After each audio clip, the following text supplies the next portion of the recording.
நான் எந்த கட்சியும் கிடையாது இன்னைக்கு வரைக்கும். இப்போ வேணா இருக்கலாம், ஒரு கட்சியில் சேர்ந்துட்டேன் நான்.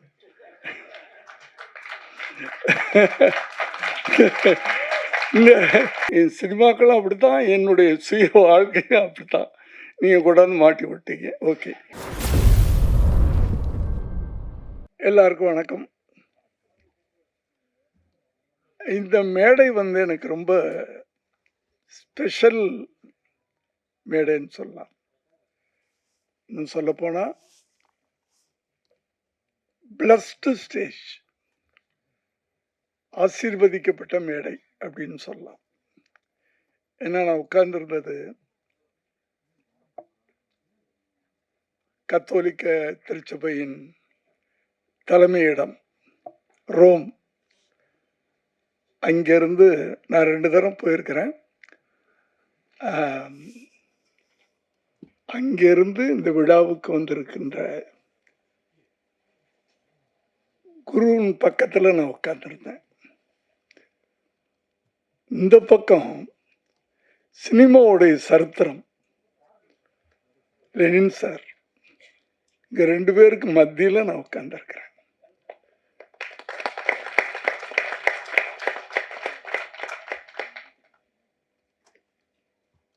அத்தனை படம் பண்ணேன், அதெல்லாம் எனக்கு ஞாபகம் இல்லை. இந்த 2 பேர் மத்தியில் நான் உட்கார்ந்துருந்ததில்ல, அதை எனக்கு ஏற்படுத்தி கொடுத்த ஃபாதர் ஸ்டீஃபன். நன்றி சார். ஜென்ரலாக எல்லாரும் கிடைக்காது. இவ்வளோ சினிமா மேடைகள் பார்த்துட்டோம். இப்போ லெனின் சாரை பற்றி பேசணும் அப்படின்னு என்ன கூப்பிட்டுருக்காங்க. அதாவது ஒரு சரித்திரத்தை பற்றி சினிமாவில் எத்தனையோ பேர் இருந்தாங்க, போயிட்டாங்க, வாழ்ந்துக்கிட்டு இருக்காங்க. ஒரு சிலர் இன்னும் வாழ்ந்துக்கிட்டு இருக்கிறாங்க. அப்படி சினிமாவில் ஒரு சரித்திரமாக இன்று வரை வாழ்ந்து கொண்டிருக்கின்ற, நான் எடிட்டர், அதெல்லாம் அப்புறம் ஒரு நல்ல மனிதர். அதாவது சினிமாவுக்கு வந்தோம், என்னையெல்லாம் நான் நடிச்சு பார்க்கும்போது, சினிமாவுக்கு வந்தோம், சம்பாதிக்கணும், கஷ்டப்படணும், நிறையா படங்கள் பண்ணணும், கார் வாங்கணும், வீடு வாங்கணும், வசதியாக இருக்கணும்.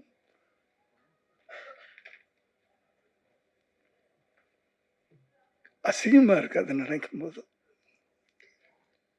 சினிமாவை ஒரு தவமாக எடுத்துக்கொண்ட ஒரு சிலரில் லெனின் சார்.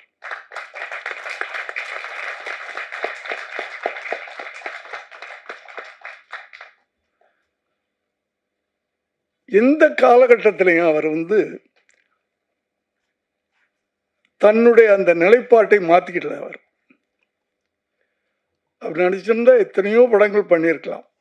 அவருக்கு அது பிடிக்கணும். முதல்ல அந்த படம் அவருக்கு பிடிக்கணும், காசுலாம் அப்புறம். இன்று வரை நான் நினைக்கிறேன், டி சினிமா அவர் சம்பளம் வாங்குறது இல்லைன்னு நினைக்கிறேன். கரெக்டா? டி சினிமா இல்லை, பார்த்துக்குங்க. தான் மனிதன் இப்படித்தான் வாழணும் அப்படின்றதுக்கு அவர் ஒரு உதாரணம். அப்புறம் சினிமாவுக்கு வரலாம். ஒரு மனிதன் தன் வாழ்க்கையை டிசைன் பண்ணிக்கிறாங்கல்ல, வடிவம் அமைச்சுக்கிறது. அது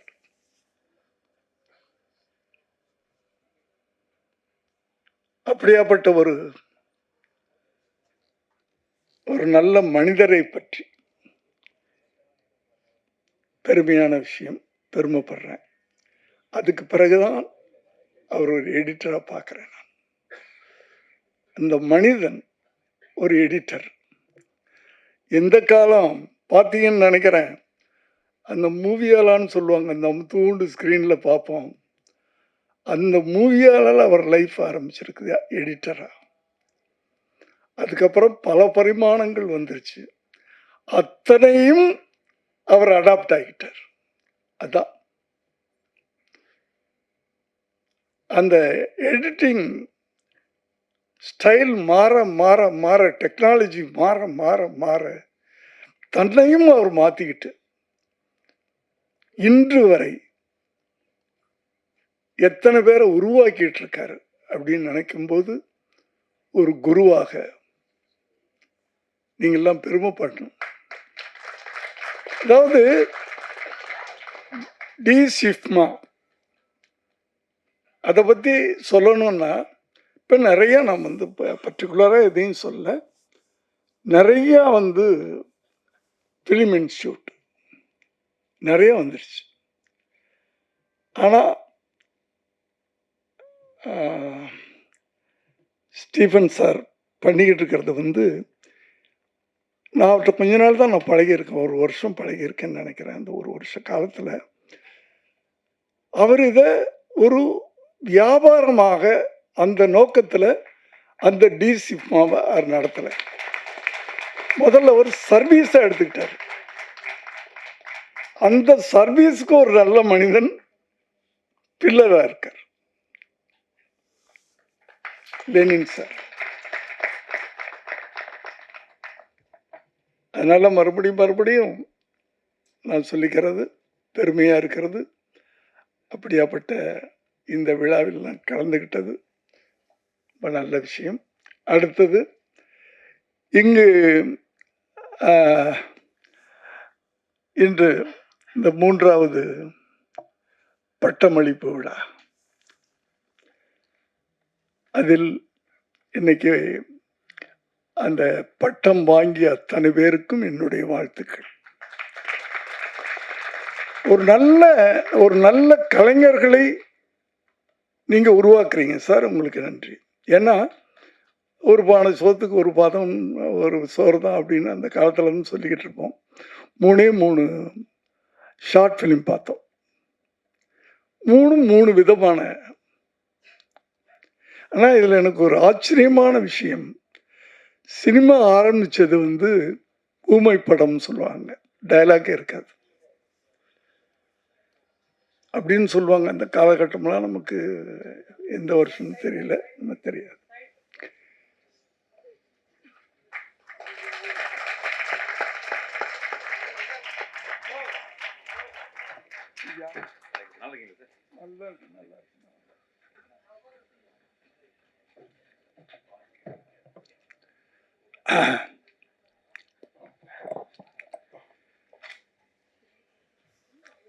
அப்படி ஊமை படமாக இருந்தாலும் வசனங்கள் இல்லைன்னாலும் நம்ம புரிந்து கொள்ளக்கூடிய அளவுக்கு அந்த காலத்தில் அந்த ஊமை படங்கள் இருந்தது.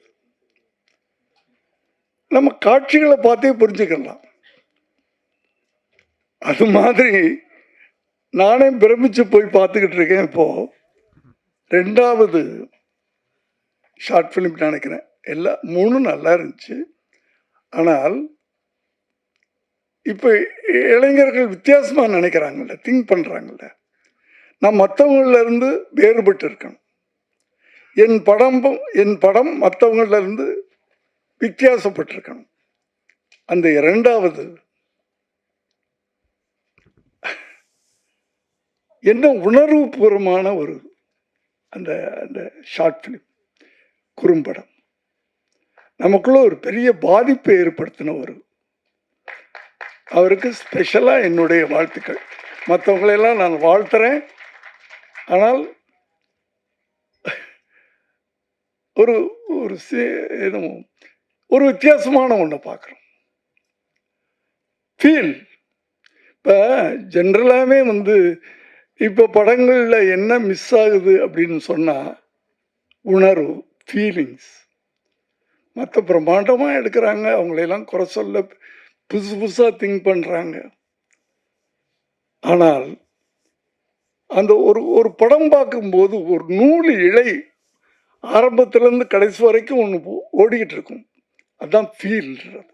அந்த ஃபீல், அந்த நூல் தான் வந்து அந்த உணர்வோடு நம்ம வந்து நம்மளை அதுக்குள்ள அந்த படம் பார்க்குறோம்ல, அந்த படத்துக்குள்ளே நம்மளை கொண்டு போய் அப்படியே எல்லாத்தையும் மறந்துட்டு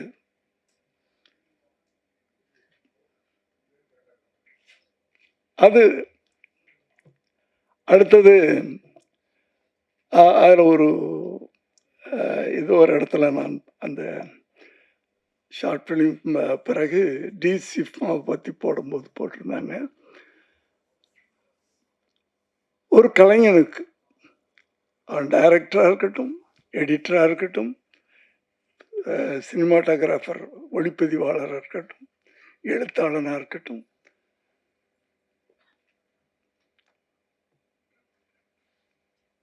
நல்ல வார்த்தை இருந்துச்சு, மென்டல் பவர். அதாவது அறிவுன்றது ஒரு கதை எழுதணும், அதெல்லாம் பண்ணுறோம், டைரக்ட் பண்ணுறோம், ஃபிசிக்கல் பவர் அதெல்லாம். ஆனால் மென்டலாகவும் நீ ஸ்ட்ரென்த்தாக இருக்கணும்னு சொல்கிறாங்க. அந்த மென்டல் ஸ்ட்ரென்த் இல்லைன்னா நம்மளால விஸ்டாண்ட் பண்ண முடியாது. அது ரொம்ப அழகா சொல்லியிருந்தாங்க. மென்டல் பவர், அந்த மென்டல் பவர் ஆன்மீகத்தோட சேர்ந்தது. ஆன்மீகம் இருந்தால் முடிச்சிடவா? இல்லை இல்லை இல்லை, போர் அடிச்சுடுச்சுன்னு நினைக்கிறேன். இல்லை சார், சும்மா ஜோக் பண்ணுறேன். அந்த மென்டல் பவர், இப்போ பேசும்போது சொன்னாங்க நான் இத்தனை படம் பண்ணிட்டேன்னு.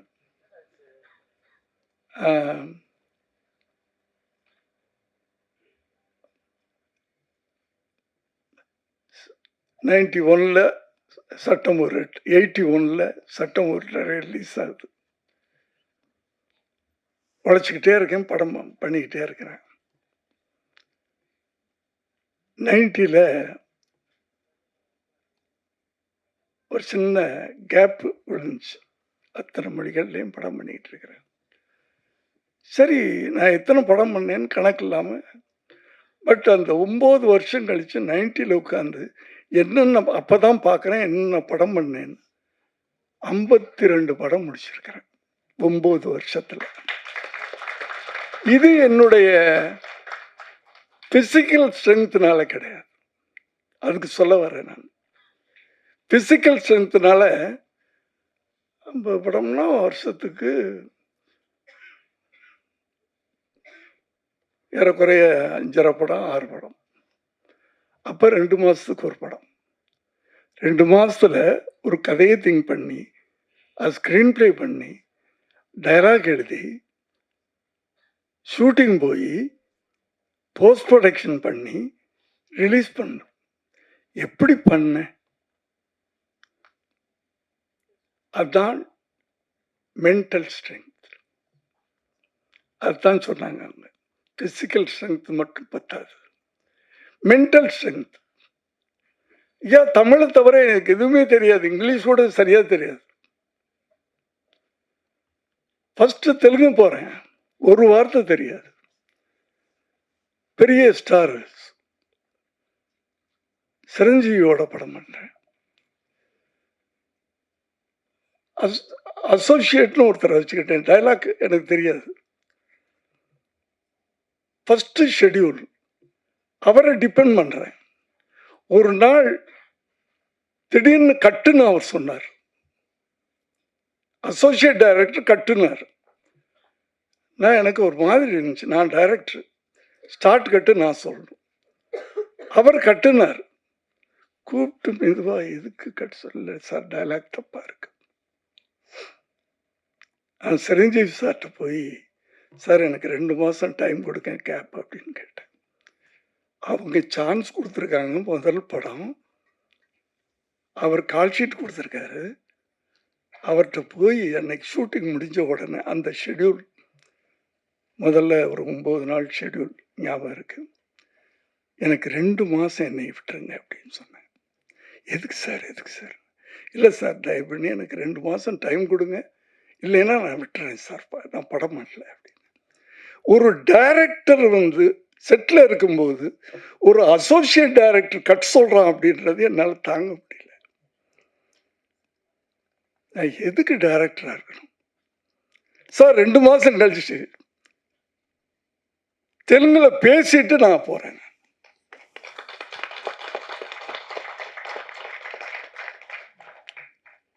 ரெண்டாவது படம் அவரோடைய படம் பண்றேன். தெலுங்குல நான் அவருக்கு டயலாக் சொல்லி கொடுக்குறேன். அசோசியேட். இது எல்லாம் எதுக்கு சொல்றேன்னா, நான் வந்து செல்ஃப் பூஸ்டிங்காக இல்லை, மென்டல் பவர் நம்ம கத்துக்கிறோம் ஐயா. ஏன்னா ஒரு டைரக்டர்னா அடுத்த லாங்குவேஜ் போறேன்னா கத்துக்கிறணும். சட்டானே கல் இது, அங்கேயும் சில்வர் ஜூப்ளி கொடுக்குறேன். தப்பட்டுன்னு எனக்கு வந்து கன்னடம் அப்படியே வந்துருச்சு. துவாரகிருஷ்ணன் கேள்விப்பட்டிருப்பீங்க, அவர் பேனர் பெரிய. கன்னடம், ஹிந்திக்கு போகிறேன். என் ஒய்ஃப் கொஞ்சம் ஹிந்தி தெரியும், கூட கூட்டிகிட்டு போகிறேன். இதே மாதிரி தான். முதல் படம் எனக்கு ஹிந்தி தெரியாது, ரெண்டாவது படம் நான் ஹிந்தியில் சொல்லி கொடுக்குறேன். இதெல்லாம் இளைஞர்களுக்கு என்ன சொல்கிறேன்னா, இந்த mental power it's very very important. 70 படம் பண்ணியிருக்கிறேன். 70 படம் இட்டு கொடுக்கல. 50 படம் ஜெயிச்சிருப்பேன், 20 படம் ஃபெயிலியர் ஆயிருக்கும். ஆனா நினைச்சு பார்க்கறேன்ல, ஒரு லைஃப் உழைச்சேன், கஷ்டப்பட்டேன். அதே நேரத்தில் அந்த மென்டல் ஸ்ட்ரென்த் இன்னைக்கு வரைக்கும் நான் வந்து ரஜினியை பார்த்து அப்படியே பிரமிக்கிறது என்ன தெரியுமா? அவருடைய மென்டல் ஸ்ட்ரென்த், ஆன்மீக ஸ்ட்ரென்த்.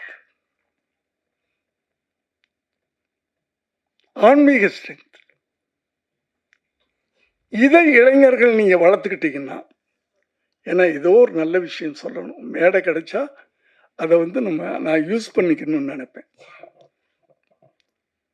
அந்த இளைஞர்கள்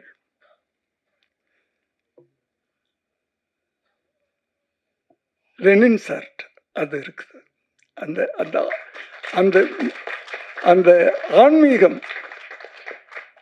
எடுத்த உடனே யாரை போட்டாரு? அவர் லைஃப்ல புத்தரை போட்டார். அவரே ஒரு புத்தர் தான். அதாவது வெற்றிகளை அவர் வந்து தலையில வச்சுக்கல. இந்த இந்த ஒரு ஒரு வாழ்க்கை சரித்திரமா இருந்து வாழும் போதே அவர் சரித்திரம் சார். வாழ்ந்த பிறகு சரித்திரம் படிச்சது ரொம்ப பேர், வாழும் போதே அவர் சரித்திரமா இருக்கார். காரணம் என்னன்னா, அவர் தன்னுடைய திறமை, அந்த வெற்றி, இதையெல்லாம் தலையில வச்சுக்கல. நம்ம 2 படம் சக்சஸ் ஆன உடனே டப்புன்னு தலை காணாமல் போயிடுது. நமக்கு தலைன்னு ஒன்று இருக்கிறதே காணாமல் போயிடுது, இல்லைன்னா கனமாயிடுது. நமக்குன்னா எல்லாரும் நான் சொல்ல எனக்குன்னு வச்சுக்கேன். அப்புறம் வந்து அதுவே வந்து கான்ட்ரவர்சி ஆகி போகுது. எனக்கு அப்படின்னு வச்சுக்கலாம். நம்ம இப்போ எனக்கு அப்படி நான் இருந்ததில்லை இன்னைக்கு வரைக்கும். ஏன்னா நான் இன்னைக்கும் எங்கள் அம்மா ஒரு teacher, elementary school teacher.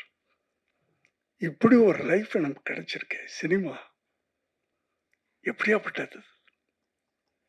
Cinema ஒரு ரோட்ல நேற்று வரைக்கும் பிளாட்ஃபாரத்தில் சுத்திக்கிட்டு தெரிஞ்ச ஒரு பையன் ஃபைலை வச்சுக்கிட்டு இன்னைக்கு 5 கோடி சம்பளம். சினிமான்றது சாதாரண விஷயம் இல்லை. அதை நீ கரெக்டா பிடிச்சுக்கணும். வெற்றி கிடைக்கும் போது அந்த வெற்றியை தலைக்கு கொண்டு போகாம அப்படியே உன்னை வந்து அடுத்து வெற்றி கொடுக்கணும், அடுத்து அதை விட வெற்றி கொடுக்கணும். சங்கரை சொல்லுவாங்க எல்லாரும், அவ்வளவுதான், அவரு இட்டு கொடுத்துட்டாரு, அடுத்த படம் அவரால் முடியாது, அடுத்த படம் அவருக்கு அந்த அதை விட அடுத்த வெற்றி. அதுதான் முதல்ல ஒரு வெற்றி கொடுக்குறாங்க வர்ற இளைஞர்கள். அடுத்து அவங்களுக்கு சூப்பர் ஸ்டார்லாம் கிடச்சிட்றாங்க. அதை வச்சு வெற்றி அடைகிறாங்க. 2 படம் 3 படம் அப்புறம் காணாமல் போயிடுறாங்க. அப்படி இல்லை.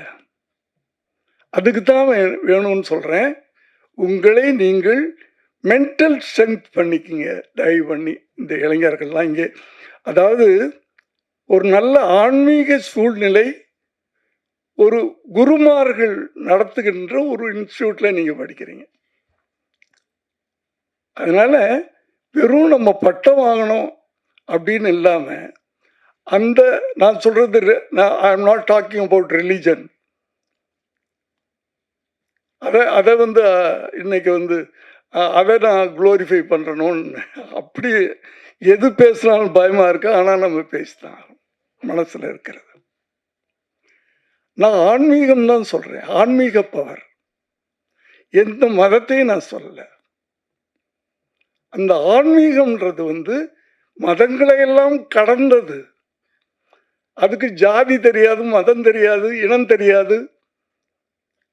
ஆன்மீகம் ஸ்பிரிச்சுவல்.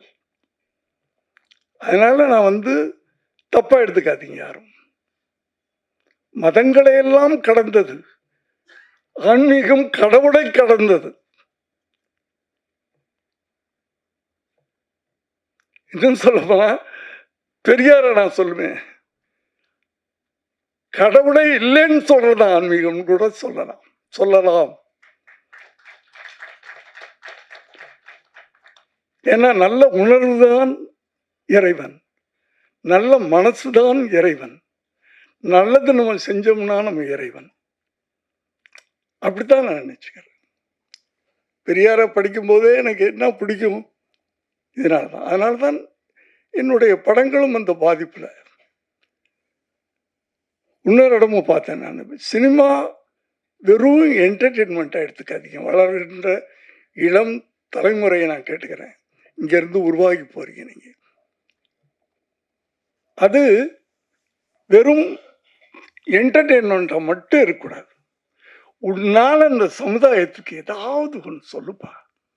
2 மணி நேரம் படத்தில், 2.5 மணி நேரம் படத்தில் 2.25 மணி நேரம் நீ என்டர்டெய்னிங் சொல்லு. அந்த கடைசி 10 நிமிஷத்தில் ஏதாவது ஒன்று நாட்டுக்கு அது நல்ல விஷயங்கள், அது அரசியலாக இருக்கட்டும், சமூகமாக இருக்கட்டும், மதமாக இருக்கட்டும், எதுவாக இருக்கட்டும், நல்ல விஷயங்களை சொல்லுங்கள். ஏன்னா சினிமா மாதிரி ஒரு பவர்ஃபுல்லான மீடியா கிடையவே கிடையாது.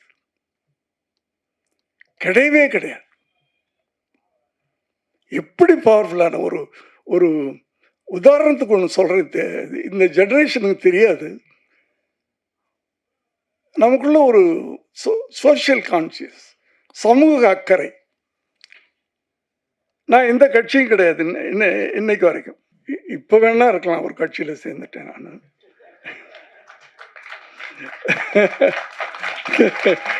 இந்த 2 வருஷத்துக்கு முன்னாடி வரைக்கும், இப்போ நான் தாவேக்கா இல்லைன்னு சொல்ல, 2 வருஷத்துக்கு முன்னாடி வரைக்கும் நான் எந்த கட்சியிலும் இல்லை. ஆனால் எனக்கு அறிஞர் அண்ணாவை பிடிக்கும், பெரியாரை பிடிக்கும், கலைஞரை பிடிக்கும். எனக்கு இந்த 1987 கலைஞரை அரெஸ்ட் பண்ணி கொண்டு போனாங்க. எனக்கு கஷ்டமாக இருந்துச்சு. ஏன்னா கலைஞரை நான் அண்ணன்னு கூப்பிடுவேன். என் அண்ணனை அரெஸ்ட் பண்ணிட்டு போகிறாங்க, கஷ்டமாக இருந்துச்சு. 3வது நாள் கலைஞரின் நீதிக்கு தண்டனைன்னு கதை நான் விளம்பரம் கொடுக்குறேன். அப்போ அவர் எதிர்கட்சி தலைவராக இருந்தார். எம்ஜிஆர்ன்ற ஒரு பவர்ஃபுல் பவர் ஆண்டுகிட்டு இருக்கு. கலைஞரின் நீதிக்கு தண்டனைன்னு தந்தியில் நீங்களாம் அந்த ஜென்ரேஷன் பார்த்துருப்பீங்கன்னு நினைக்கிறேன். ஃபுல் பேஜ் விளம்பரம். ராதிகாவை கூண்டில் நிற்க வச்சு கலைஞரை ஜெயிலுக்குள்ளே போட்டு கலைஞரின் நீதிக்கு தண்டனைன்னு படம் எடுக்கிறேன். ரிலீஸ் ஆகுது. சிஎம் கூப்பிட்டு வர்றாரு. எப்படி இருக்கும்? தப்பு நடக்குதுயா. நான் சொல்றேன், சினிமாவில் எங்கிட்ட ஒரு ஆயுதம் இருக்கு, அதை நான் யூஸ் பண்றேன். என்ன நடந்தாலும் பரவாயில்ல. இப்பெல்லாம் அப்படி எடுக்க முடியாது.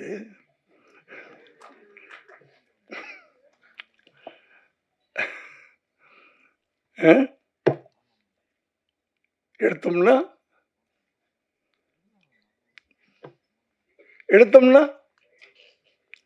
யாராவது சொல்லுங்க, தைரியமா இருக்கிறவங்க ஒருத்தர் சொல்லுங்க. எடுத்தோம்னா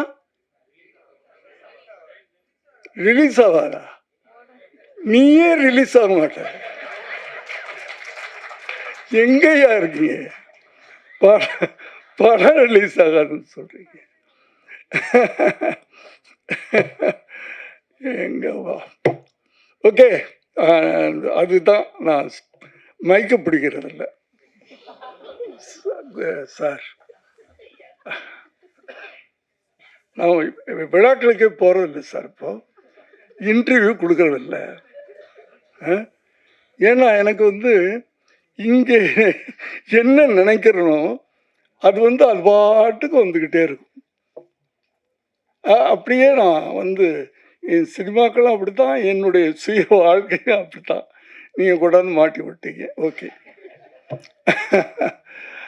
அதாவது ஒரு முறை தான் வாழ்கிறோம், பிறக்கிறோம், சாக போகிறதும் ஒரு தடவை தான் இல்லையா?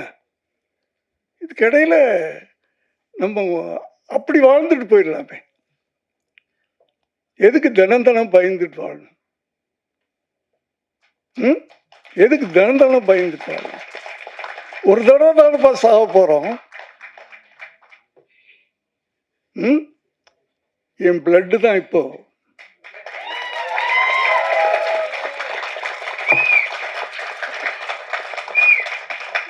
ஜீன் தானே, ஜீன் தானே.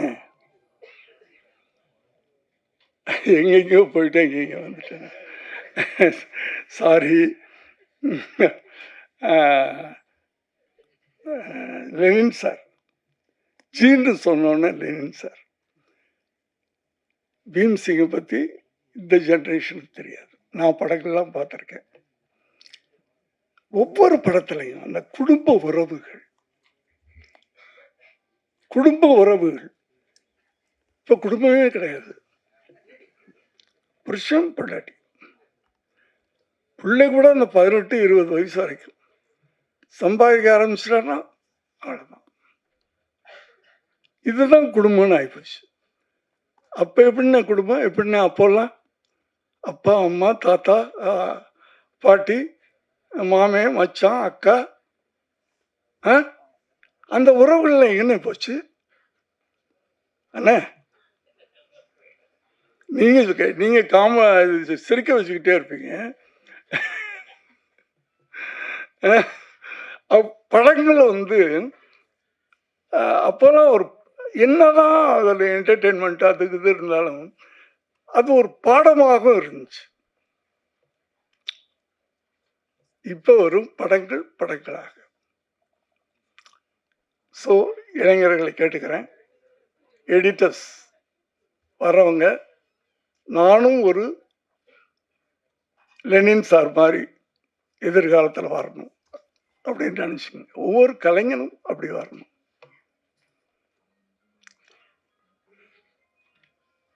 என்னுடைய வாழ்த்துக்கள் லெனின் சார் அவர்களுக்கு.